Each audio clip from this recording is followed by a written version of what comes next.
नमस्कार। आज देश के तमाम फटाफट खबरों में आपका स्वागत है। आप न्यूज़ के चैनल इसलिए देखो क्योंकि आपको सूचना प्राप्त करनी है। सूचना इस बारे में प्राप्त करनी है कि देश में असली में चल क्या रहा है। सूचनाएं आपको इसके बारे में बात करनी है कि आपके बच्चों के रोजगार के बारे में आखिर क्या योजनाएं बनाई जा रही है।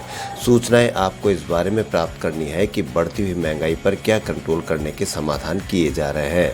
सूचना आपको उन बातों के लिए किया जा रहा है कि लड़ाई झगड़े की जब बहस होती हो तो उनके समाधान के लिए क्या बातें की जा सकती है। और अगर आप इनके बारे में कुछ भी नहीं जान पा रहे हो तो समझें कि आप किसी न किसी भंवर जाल में फंस रहे हो। और उस भंवर जाल से निकलने का एक ही रास्ता है कि आप ऐसे चैनलों को बढ़ावा दें जिनमें आपके लिए खबरें हो, आपके बच्चों के लिए खबरें हो।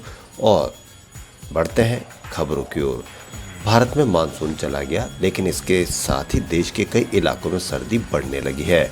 मौसम विभाग का कहना है कि इस साल पिछले सालों की तुलना में ज़्यादा ठंड पड़ेगी।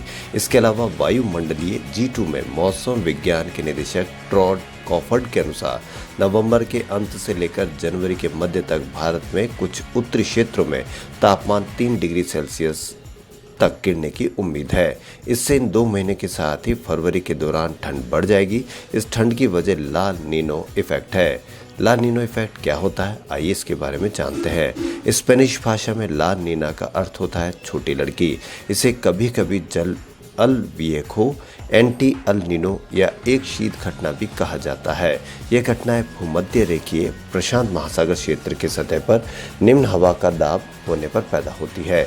इसकी उत्पत्ति के अलग अलग कारण माने जाते हैं, लेकिन सबसे प्रचलित कारण ये तब पैदा होता है जब ट्रेड विंड, पूर्व में बहने वाली हवा काफ़ी तेज गति से बहती है। इससे समुद्री सतह का तापमान काफ़ी कम हो जाता है। इसका सीधा असर दुनिया भर के तापमान पर होता है और तापमान औसत से ज़्यादा ठंडा हो जाता है।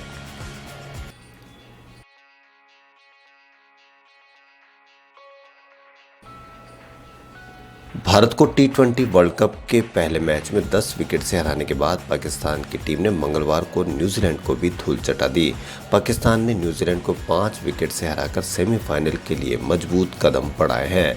पाकिस्तान ने न्यूजीलैंड को हराकर भारत का काम आसान किया है। अब अगर टीम इंडिया न्यूजीलैंड को हरा देती है तो वह सेमीफाइनल राउंड में पहुंचने की रेस में आगे हो जाएगी। भारत को टूर्नामेंट में बने रहने के लिए न्यूजीलैंड के खिलाफ अगला मैच हर हाल में जीतना होगा। न्यूजीलैंड को हराते ही भारत का काम बेहद आसान हो जाएगा। फिर उसे अफगानिस्तान, स्कॉटलैंड और नामीबिया जैसे कमजोर टीमों के खिलाफ मैच खेलना है। कमजोर टीमों के खिलाफ अपने अगले बचे हुए 3 मुकाबले जीतकर भारत सेमीफाइनल में पहुंच जाएगा। ग्रुप की हर टीम को 5 मुकाबले खेलने हैं। पाकिस्तान की टीम अपने 5 मैच जीत सकती है, वहीं भारत अपने 4 मैच जीत सकता है। भारत का अगला मैच 31 अक्टूबर को न्यूजीलैंड से है। अफगानिस्तान की टीम भले ही सेमीफाइनल का सफर तय न कर पाए, लेकिन वो भारत, पाकिस्तान या न्यूजीलैंड जैसी बड़ी टीम को गेम बिगाड़ सकती है। ऐसे में भारतीय टीम को हर हाल में सतर्क रहना होगा।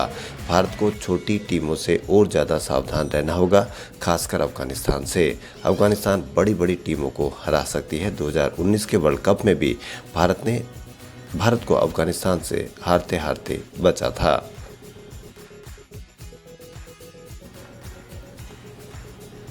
बॉलीवुड सुपरस्टार शाहरुख खान के बेटे आर्यन खान को क्रूज ड्रग्स केस में बॉम्बे हाई कोर्ट से भी जमानत हासिल नहीं हो पाई है। मंगलवार को मामले में बहस पूरी नहीं हो सकी और अब बहस बुधवार को भी जारी रहेगी। एनसीबी द्वारा 2 अक्टूबर को गिरफ्तार किए जाने के बाद से एनसीबी की हिरासत और बाद में मुंबई की आर्थर रोड जेल में बंद आर्यन खान की जमानत पर मंगलवार को बॉम्बे हाईकोर्ट में सुनवाई पूरी न हो सकी और अदालत ने बुधवार दोपहर 2:30 बजे की आगे की सुनवाई के लिए समय निर्धारित किया है।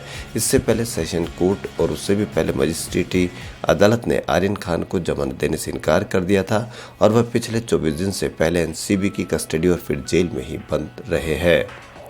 मंगलवार को आर्यन खान की ओर से पेश हुए वरिष्ठ वकील मुकुल रोहतगी ने सुनवाई के दौरान जमानत दिए जाने की पुरजोर वकालत करते हुए कहा कि आरोपी कस्टमर नहीं था, आरोपी के पास से कोई रिकवरी नहीं हुई थी, उन्होंने ड्रग्स का सेवन भी नहीं किया था, इसलिए उनकी गिरफ्तारी ही गलत थी।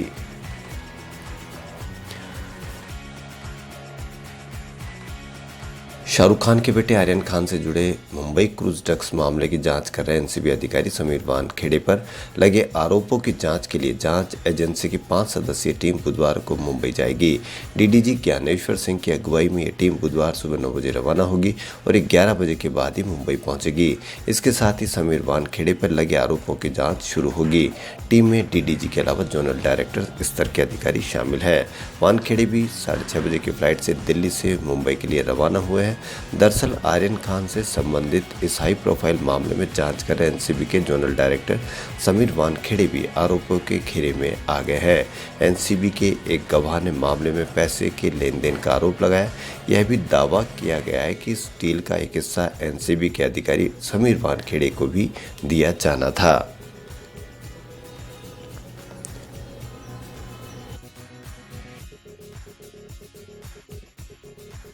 केंद्र ने मंगलवार को सुप्रीम कोर्ट के समक्ष मेडिकल पाठ्यक्रमों में प्रवेश के लिए नीट में आरक्षण के वास्ते आर्थिक रूप से कमजोर वर्ग के निर्धारण के लिए तय की गई 8 लाख रुपए सालाना आय की सीमा के अपने फैसले को सही ठहराया। शीर्ष अदालत के समक्ष सामाजिक न्याय और अधिकारिता मंत्रालय द्वारा दायर एक हलफनामे में कहा गया है कि राशि तय करने का सिद्धांत तर्कसंगत और संविधान के अनुच्छेद 14, 15 और 16 के तहत है।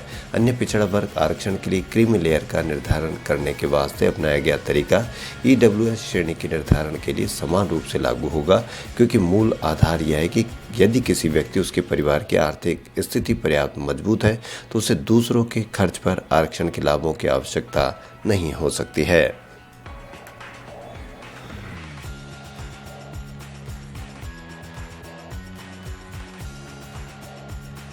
पद्मश्री से सम्मानित डॉक्टर एस.एन. सुब्बा राव का 92 साल की उम्र में आज निधन हो गया। पिछले कई दिनों से वह बीमार थे और राजस्थान जयपुर के एसएमएस अस्पताल में उनका इलाज चल रहा था। मंगलवार शाम हार्ट अटैक आने के बाद उनकी तबीयत ज़्यादा बिगड़ गई।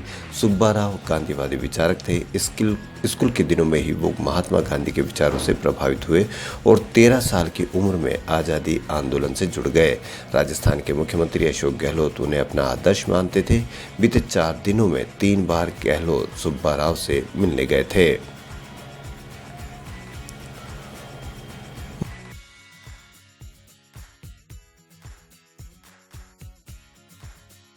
महाराष्ट्र में एशिया की सबसे बड़ी प्याज मंडी नासिक मंडी में हड़कंप मच गया। यहां 21 से 23 अक्टूबर तक चली आयकर विभाग की छापेमारी में लासल गांव और पीपल गांव के 15 व्यापारियों से 26 करोड़ रुपए नकद और 100 करोड़ रुपए की बेनामी संपत्ति का खुलासा हुआ है। मंडी कमेटी के सदस्यों का कहना है कि जब पैदावार अधिक होती है तो बड़े व्यापारी प्याज की जमाखोरी करते हैं। जब बाजार में प्याज की कमी होती है तो दोगुने तेगुने दामों पर बेचकर मोटा मुनाफा कमा लेते हैं। वहीं आज पेट्रोल के दामों में भी 2 बार दिन के बाद फिर से बढ़ोतरी हुई। राष्ट्रीय राजधानी दिल्ली में पेट्रोल डीजल के दामों में 35 पैसे बढ़े। अब ये पेट्रोल 107 रुपये के ऊपर और डीजल 96 रुपये के ऊपर चल रहा है। वहीं राजस्थान में भी पेट्रोल 115 रुपये के ऊपर चल रहा है।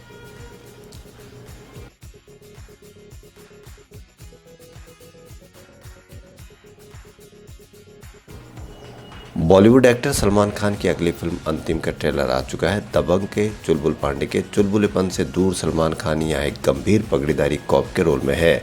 इस बारे में बात करते हुए सलमान खान ने कहा कि मेरे कैरियर की दूसरी ऐसी फिल्म है जहाँ मैं पगड़ीदारी सरदार बना हूँ।